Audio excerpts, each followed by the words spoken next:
u.lab and the three principles. During this year's u.lab Leading from the Emerging Future course, a group of about 20 individuals from around the world formed the u.lab 3P Virtual Hub. Everyone who joined had either been impacted by or were a practitioner in a growing field of understanding referred to as the three principles, or 3Ps for short, which we'll talk about a bit later in this video. Our mutual intention was to see how the u.lab framework could not only support us in applying whatever work each of us does in the three principles, but to do so from a more global perspective. You see, many of us already do our work in the three principles on a smaller scale, generally with individuals and smaller groups. And so we wanted to see how we could consider our work from a much broader perspective. What would it look like, what would we do, and how would we do it if the focus of our work was on global issues, global organizations, and the global human condition? As our hub went through the weekly lessons, activities, hub meetings, and coaching circles, we were often struck by all the common threads we encountered with the work we do, such as pointing our clients to finding insight and clarity from the stillness of our minds, turning the lens back toward ourselves so that we are looking within instead of only looking without, realizing the need to first understand the experiences and thoughts and feelings of others before being understood, and waking up from the closed, fearful, egoic, personal nature of the moments of our insecure thinking to an awareness of the more open, loving, impersonal nature of the moments of our secure thinking. Through our participation in the program, each of us gained a variety of helpful insights. And one idea that came up was simply to take a moment to share a bit of the three principles understanding with the u.lab community, since it could be a helpful perspective for others as it is for us. And so this short video will be an attempt to provide a glimpse into what the principles are, specifically in how they relate to and support the u.lab's absencing and presencing model. So I guess this video is kind of like a mini prototype that came out of our u.lab experience. So here goes. The three principles are simply a pointer toward an understanding of the human experience. So as gravity is the fundamental principle and formless energy that always causes objects to fall, the combined principles of mind, thought, and consciousness make up the formless energy that is always creating each person's experience of life from moment to moment. Now please note that any value that people find in the principles' understanding does not at all come from the words anyone uses to explain the principles, nor does it come from any intellectual understanding of them. Instead, the value always comes from within each person when they somehow gain some level of personal insight. Sometimes insight comes in the form of an obvious aha moment, and sometimes the insight comes a little more quietly, just noticing some level of change in perception of a particular situation or challenge. And as an example of getting insight, getting something deeper than the intellect, you can consider the concept of balance when learning to ride a bike. Anyone can learn to explain the intellectual concept of balance, such as in the ability to continually recenter ourselves like a gyroscope. But no matter how well we can explain the concept, it doesn't give us the ability to ride. The personal understanding of balance and our ability to ride the bike comes when we somehow get a personal insight or feeling at a deeper level than the intellectual thoughts about it in our head. We get it in our heart and in our mind. And so we ask that you keep that in mind when listening to the rest of this video, that at first the three principles may not seem that significant, or they may not even make sense, but the value of them comes from somehow gaining a deeper feeling or realization about them, and there seems to be no rhyme or reason for when or how anyone gets that feeling or realization, other than a slightly better chance of getting personal insight when we're in a space of quiet reflection, when our mind and heart are more open. The three principles are mind, thought, and consciousness. Mind being the universal, intelligent, vibrating energy that is a part of everything, the intelligence of the energy that turns an acorn into an oak tree, the intelligence of the energy that guides any species to continually adapt to its changing environment, the intelligence of the energy that creates an egg and sperm and turns it into a living human being, and the intelligence of the energy that provides our human system with the creative power of thought and consciousness. Thought being the universal energy that powers the continual flow of personal thinking that passes through our head, creating or informing our felt experience in each moment. And consciousness being the universal energy that powers our awareness of life, our awareness of our thinking, feeling experience, and our awareness of our connection to that intelligent energy. These formless foundational principles create everything about our personal experience in the world of form, including creating our personal perception of everything we see, hear, smell, taste, touch, and feel through the 24/7 non-stop flow of personal thought. And thought being the critical link in that we don't really experience life, but we only ever experience thought. Our experience of life is continually being created from within, from the inside out. Without thought, there is no experience. So as the continual flow of thought passes through our head, it creates how we feel. We're not getting our feelings from our circumstances or other people. Our feelings are coming from the incredible and powerful and compelling ebb and flow of thought. Whenever there are the inevitable moments or periods of an ebb of insecure thought, we see ourselves as separate and disconnected, and out of that temporary state of thinking we create any of a variety of negative feelings, such as fear, anger, frustration, irritation, judgment, envy, anxiety, regret, stress, boredom, shame, loneliness, urgency, brokenness, resentment, defensiveness.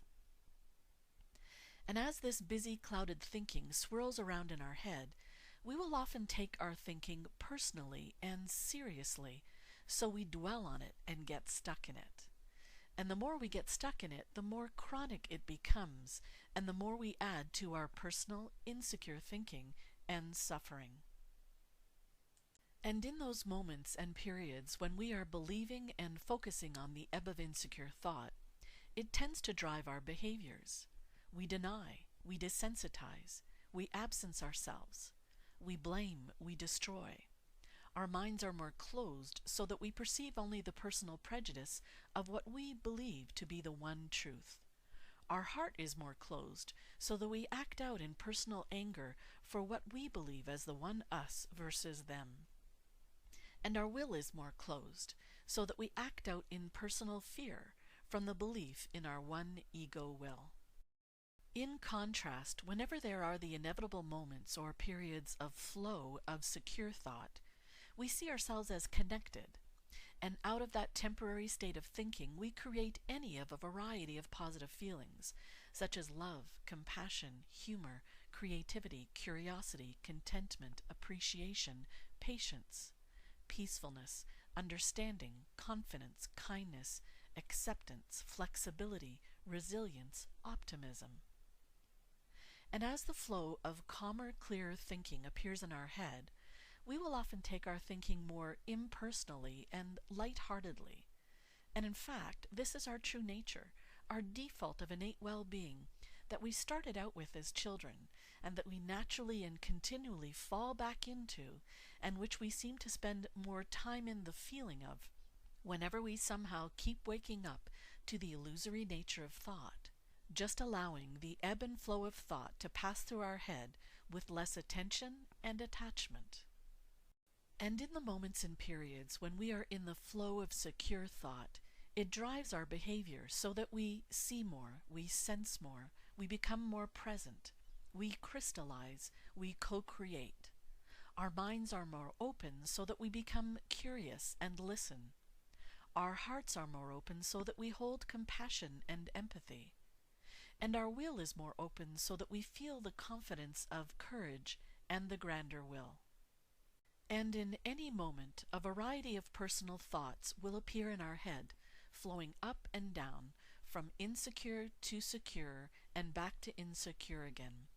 And the more we discover for ourselves that we're only ever experiencing the fluctuating flow of our thinking in each moment and not our circumstances, and through that personal insight, realize we can take it more lightly and with less attachment, we then tend to get less stuck in the busy, clouded, insecure thinking whenever it appears, and we fall back more often into our default of well-being, so that no matter the current challenge, we get to respond a little bit more often from our human default nature of clarity and common sense and wisdom.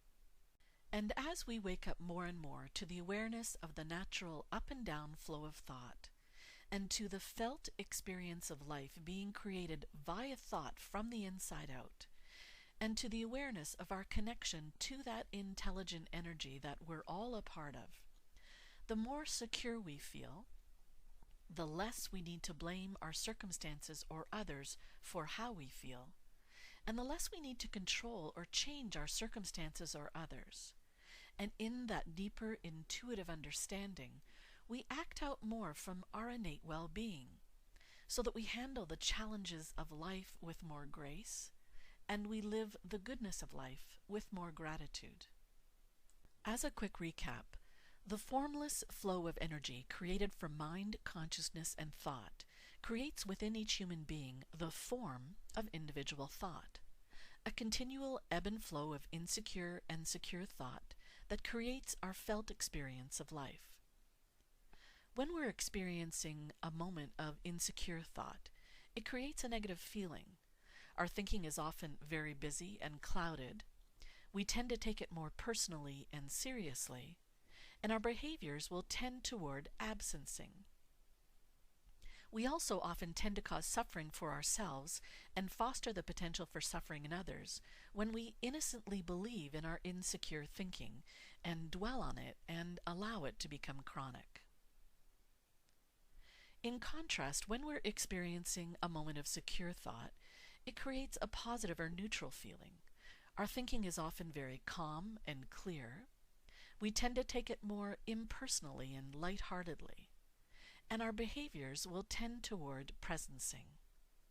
We will also often fall back into this default state of well-being when we innocently allow our thinking to flow, often when we're not dwelling on it. So that's the best we can do in a quick attempt to explain or somewhat explain the unexplainable. If any of this piques your interest and you'd like to get a better sense of what the three principles are about, we would love to have you consider an invitation to the next One Solution conference being held in Cape Town, South Africa on March 19th to the 20th, 2017, which you can attend in person or even virtually from anywhere in the world. This is the second conference of its kind to consider and promote the three principles understanding for addressing global issues. At the conference, you'll hear about some of the current initiatives, including a United Nations program addressing corruption in a national police force, a Children in War Zones program fostering an awareness of personal security, and a prison inmate program fostering well-being with all the personal and community benefits that happen as a result. The One Solution Conference website is at www.capetown.onesolutionevent.com.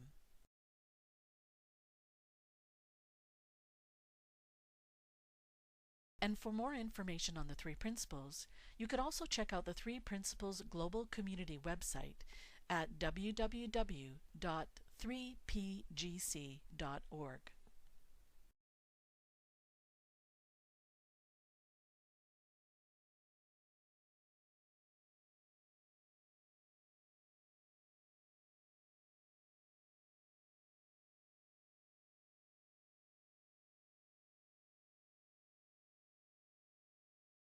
It was very enjoyable to go through the u.lab course, learning great tools and processes and structures for leading a group in a really thoughtful and effective way to achieving a common intention. and having all the built-in opportunities during the course to reflect and access the voice of deeper wisdom that otherwise often gets lost in the busyness of our thinking. So thank you so much for offering this wonderful course. Thank you to those who journeyed along with us, and thank you everyone for listening.